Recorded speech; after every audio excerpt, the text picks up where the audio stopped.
Productions.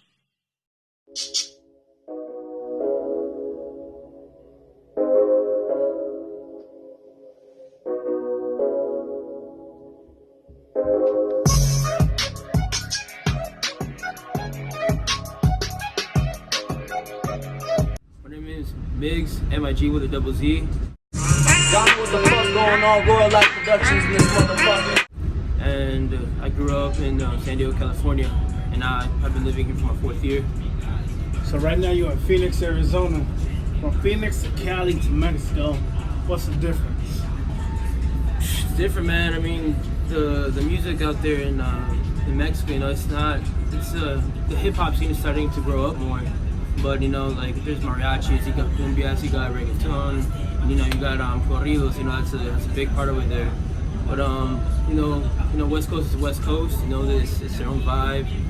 So I kind of adapted myself into that.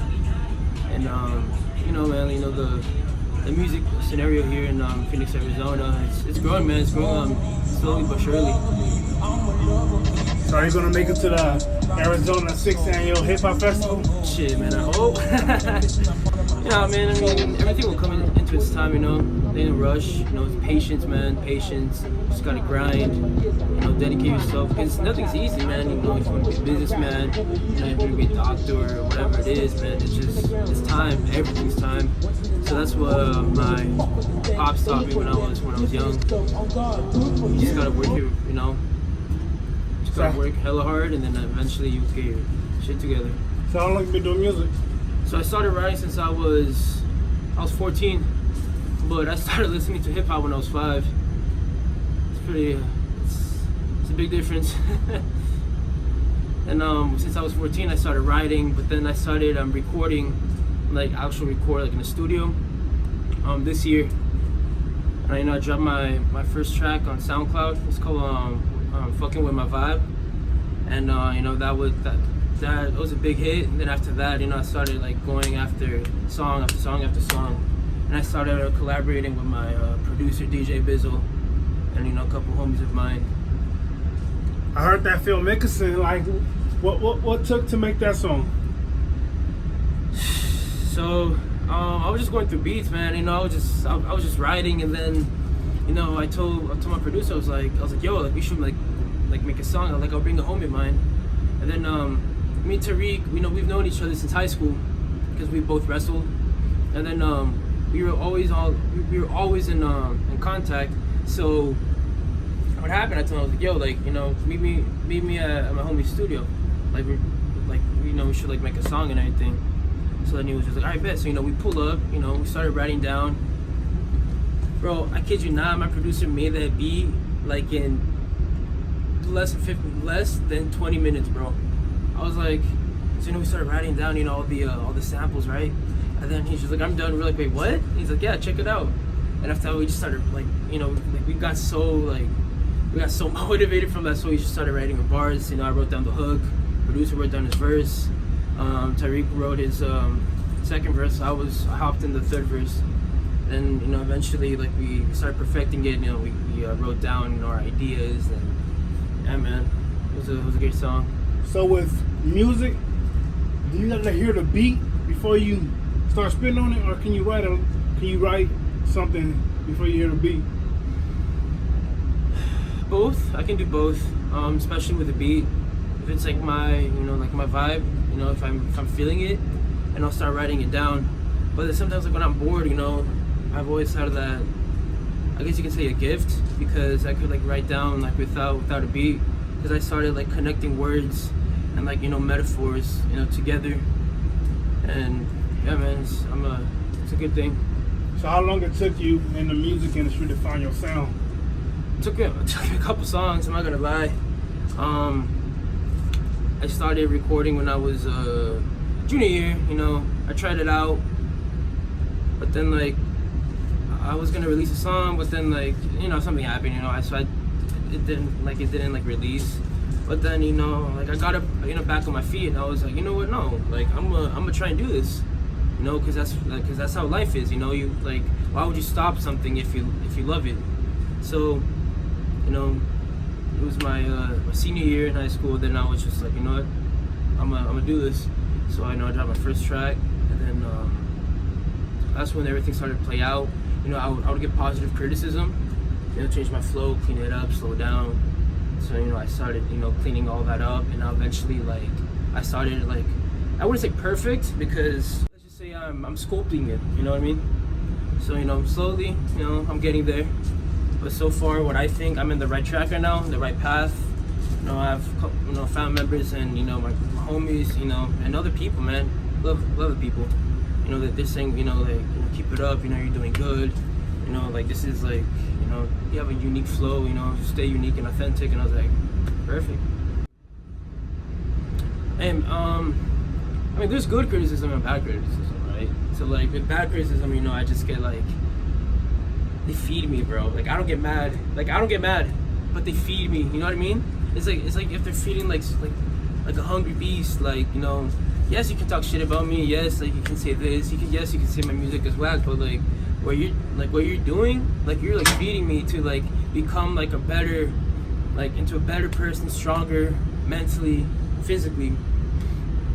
And with the positive criticism, I take note, because, you know, I'm learning from my mistakes, I'm learning from my failures, and that's what I transitioned it to make it a better thing. I was 17 at my friend's house. You know, he had a great quality mic. You know, he had his Ableton studio program, and, you know, he was like, yo, like, you know, you trying to do this? I'm like, yeah, let's do it. You know, that's when I hit the studio. But I forgot to tell you, though, I dropped a song. Well, yeah, technically I did, when I was in sophomore, right? So I didn't know how, like, the whole recording worked. So I got a $10 mic from Target. Then, you know, I downloaded this the Fruit Loops program, and then on my PS4 I had the YouTube. So, like, I put The Way I Am instrumental. Then I had my lyrics, and I started rapping to, you know, I was like 15. I started rapping to it, blah blah. You know, just going ape shit on it. But, like, I didn't even know how, like, the whole studio thing works. Like, I never edited it. I just put it out raw on SoundCloud. Next thing I know, I was like 890 plays, but I got shit on, like, a lot. Yeah? Yeah. I mean, I didn't care. I mean, I was 15. Like, I didn't really know about. I was getting new into like, the whole studio recording, and that's when I kind of, like, started finding myself. So did it get mixed or mastered? Hell no, that was raw, like raw, like. But, you know, a lot of people do that. Like, a lot of people, like, hop right in that's before they even get to a main studio. They just start rapping on beat. It's like basically a freestyle. So, but you said you put it on SoundCloud, so usually it probably sounded hard to other people. Hey, some people did, but some didn't.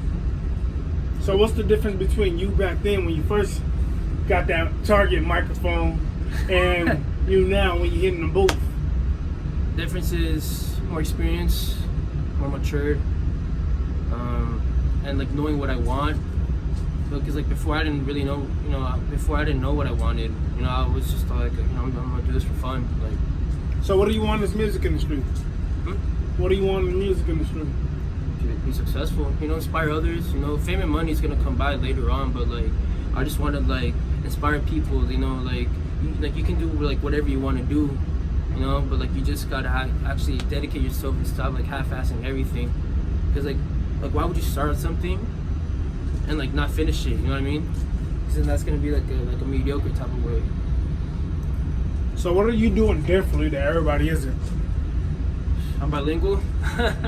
I can rap in obviously English, but I'm very fluent in my Spanish. Then my flow, my wordplay is different. My voice that I use, you know,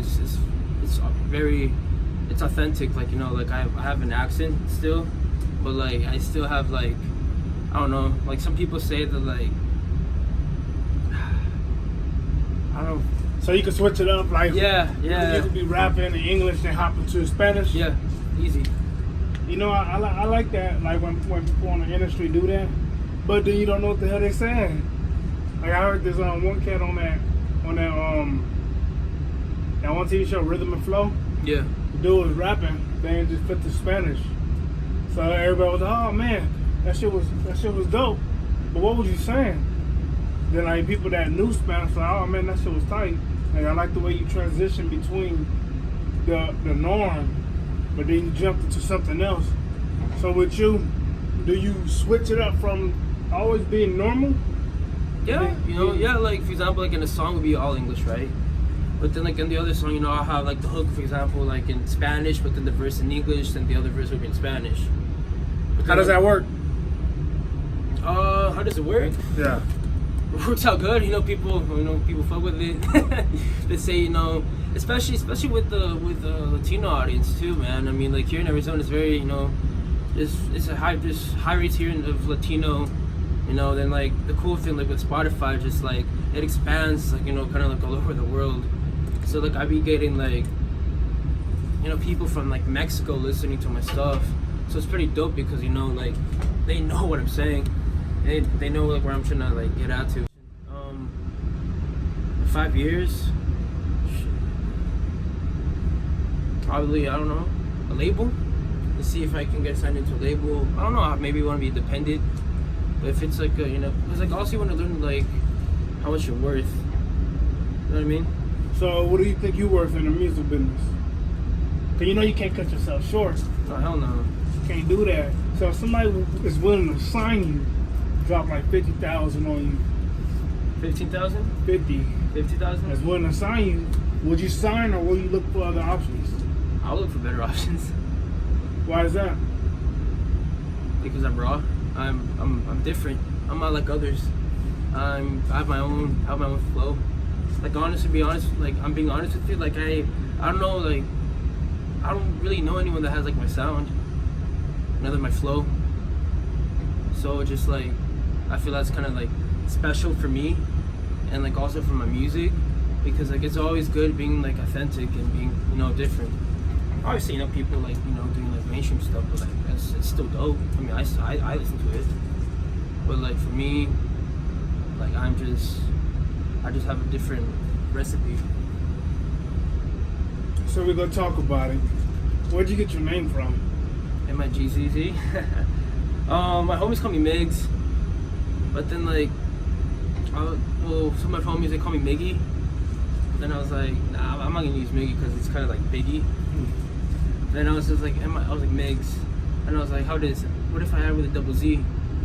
And like it just kind of like stood out like that, just Migzz. So how does that sound when people call you on the stage? Like, come to the stage, Migzz.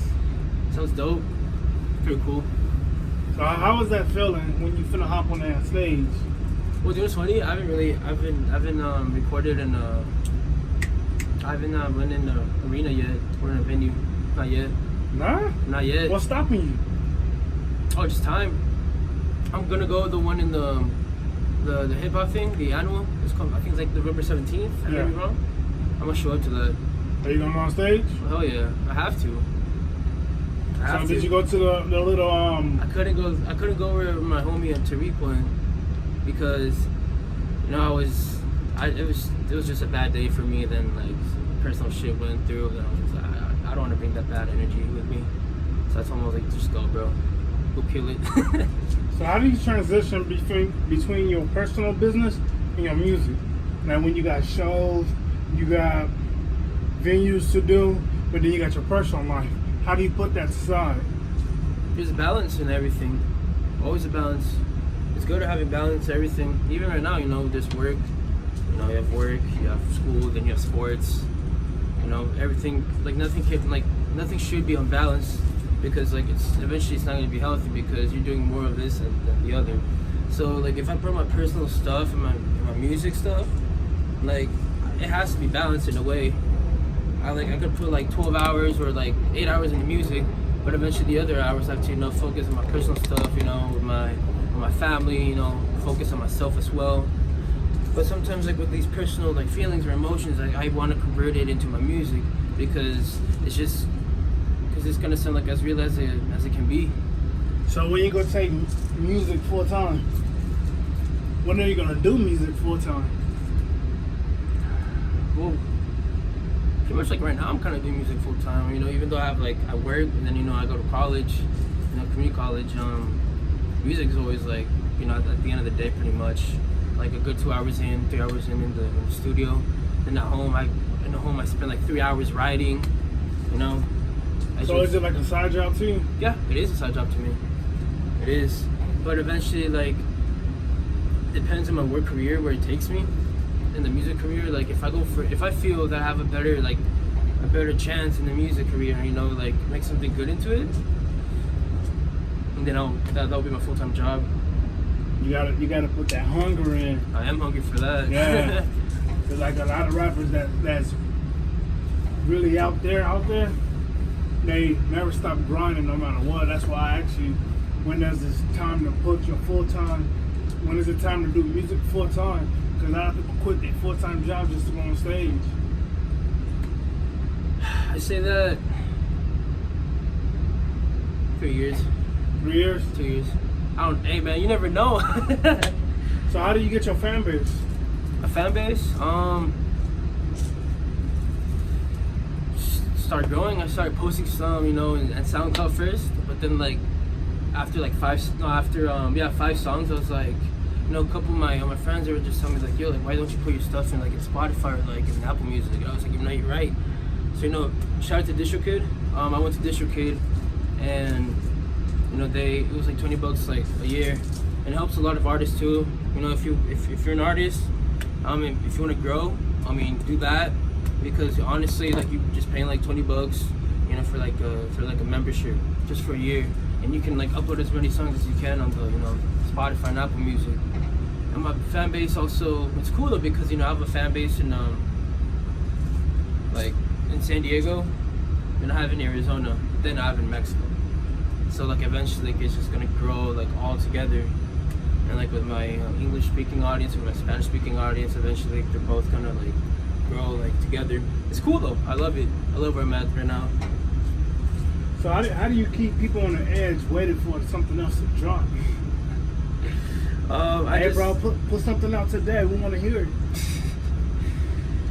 So right now, what I do is just like I'll go hard like in the first week or two, like when I drop a song. Like I'll start like promoting it. Shout out to my homies that like promote my music as well.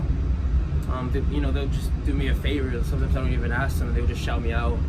And, you know, that also helps a lot because it brings different people that I don't know, and then like they start listening to my stuff. And right now, just like I like surprising people too. You know what I mean? Like I'll be quiet in social media because I love moving silently. That's like my thing. And after that, like when I have a song ready, I'll start like promoting it. Like a week before it's gonna drop, I'll start promoting it. You know, posting things like that. You know, kind of like foreshadowing. You know, the event. So do you think artists have to put out albums or just drop singles? If you're first starting, definitely singles.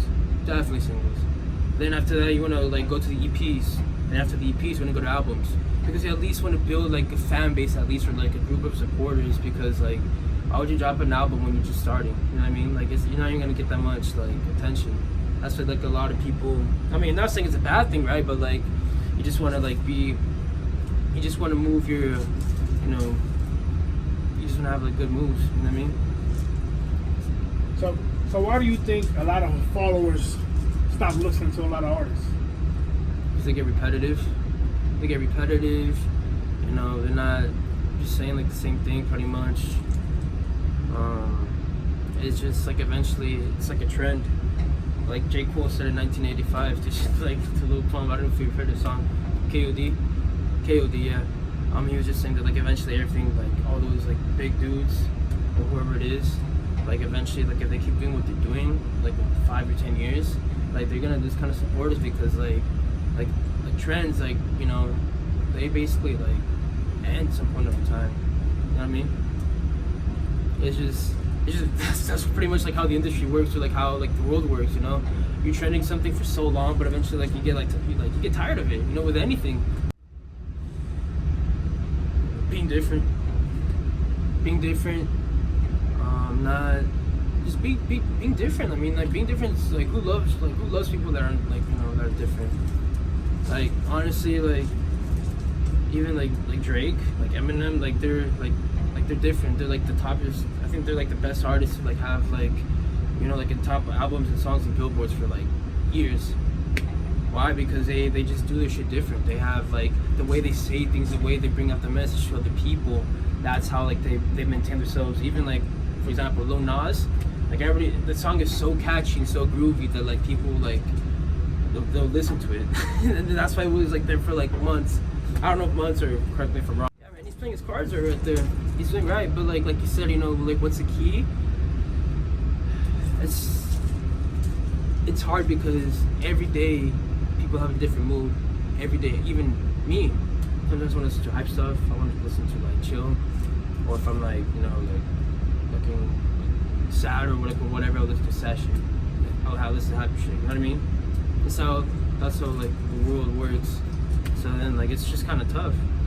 So how do you find names for your songs?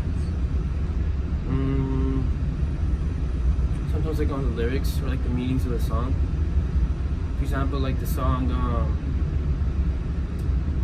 one of my Spanish songs is called La Vida, and that song was basically talking about my life, about how like like my culture, you know, my family, and then like me being just like hungry for like my objective, my goal. And that's how I come up with names. Sometimes like I just choose a random like name of the title. That's rare though. I don't do that at all. No, because everything's just connected to social media.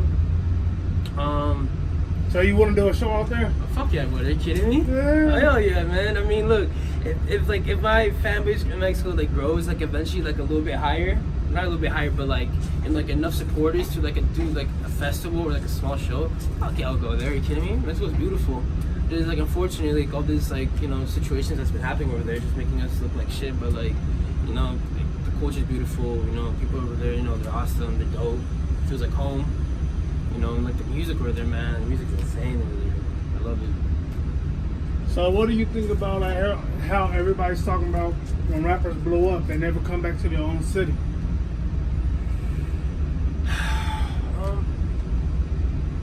Probably they just want to like kind of like restart their lives, I guess.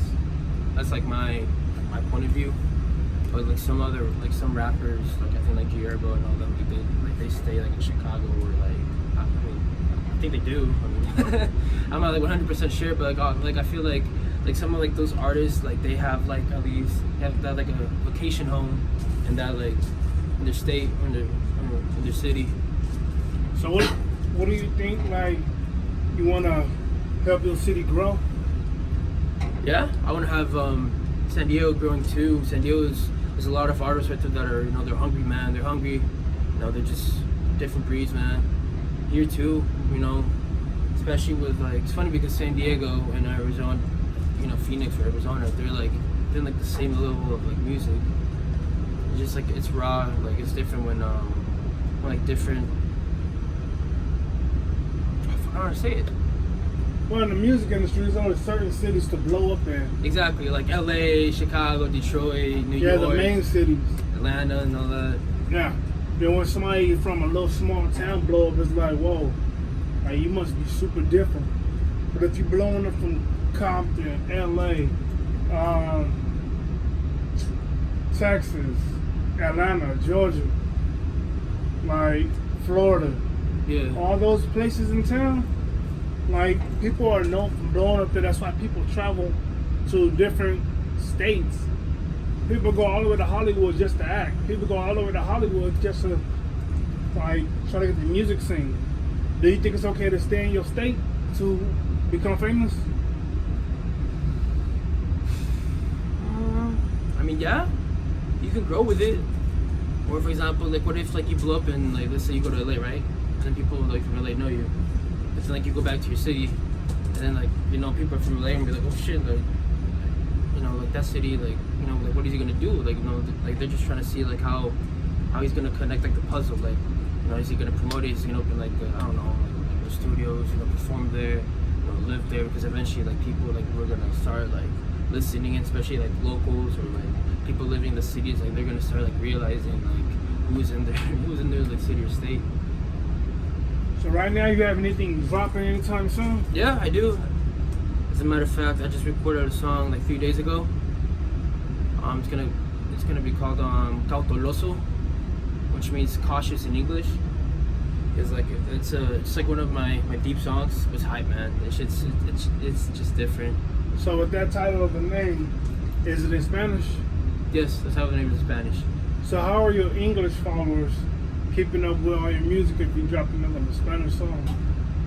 It's funny because they like it, but even though like they can't understand it, they just like the way I flow with it. But bro, that shit was tight, bro. Like, What'd you say? And I'll just like, kind of like, I just paraphrase it to them, be like, oh, this is like literally like what I said, this is what I mean, this is like, how it's like the slang in a way. What you should do like how Cardi B was doing. Like start rapping in English or Spanish, then just jump back to English, jump back to Spanish. So it's like, okay. That's what I do. Yeah? I do that too. Or like I'll have like a full verse in English, or like a full verse in Spanish. And I'm gonna be honest with you, man. Like I don't think like anyone, like any hip hop artist that I know, like does what I'm doing right now, because like I'm talking about like the bilingual ones. Like yes, like they can like throw some slangs in, or they can throw some like words in, or like some phrases, right? But, like spitting a whole verse in Spanish, like that's different, because first of all, it's the way you should connect and flow with the words in Spanish. Second of all, it's the vocabulary of words in Spanish. And also, like, there's certain things in Spanish that, like, you have to say the slang correctly, because if not, people will be like, what the fuck they just said? You know what I mean? Because, like, when I was, like, learning how to, like, like, rap in, like, Spanish, like, it was totally different than English. 100%. Because sometimes you have to, like, pick the pace faster, and then you have to have, like, more, like, meaning to, like, you need like more meaning on like what you're saying in Spanish, because it's two different levels, man. That's why I'm grateful for that, because I caught up on that like pretty easy, because I grew up learning how to read, write, speak it fluently, and with all that, it kind of like helped me learn how to like perfect it more on the Spanish, on rapping in Spanish. So can you tell the people where they can find you on social media? So you can find me in my Instagram. It's Migzz, lowercase e, then like L, like L, then Migz with the double Z. It's all lowercase. On Snapchat, Miguel P14. You can find me there. That's where I update my music the most. I have Facebook as well. It's Miguel P14. I think I haven't used Facebook in years, but it's right there. SoundCloud is the same thing. It's Migz with double Z. You can find me there too. So yeah, man. So how do you choose what platform to post on? So first, I like doing it all depends of the streaming services. Like they'll email you when like the song is officially dropped on Spotify or an Apple. So like sometimes like I'll drop it. Like it's like sometimes it's already dropped or not, but like I'll wait until like a good time. And I'll drop them like on my Apple and like Spotify and like all the platforms. Like I like dropping SoundCloud first, because it's just manually to do. I just go in there, I put my cover art, then like my file of my song, and then we'll just upload it like that. Then I start promoting first on Snapchat, but then I like promoting like the bigger platforms like Instagram. But I still do SoundCloud for my IG, because I know a lot of users don't use neither Apple and Spotify, so they use SoundCloud. So I always keep in touch, or keep in task with my SoundCloud. If you guys want to do something, do it. Don't like care what like your parents think or what your friends think. Just go do it. Go inspire others. Be different. Be authentic. Right now you have to take chances on what the world is giving you, because there's so many different tools and so many different ways to like make the world better. Yo, locos, pues también aquí ya acabé con mi entrevista, y luego nomás quise echar un grito a mis vatos de San Diego, a mi familia y amigos en Querétaro, México, en la Ciudad de México, y la verdad esperemos que hacemos algo en México, un show o lo que sea. Ánimo, buen día. You can take the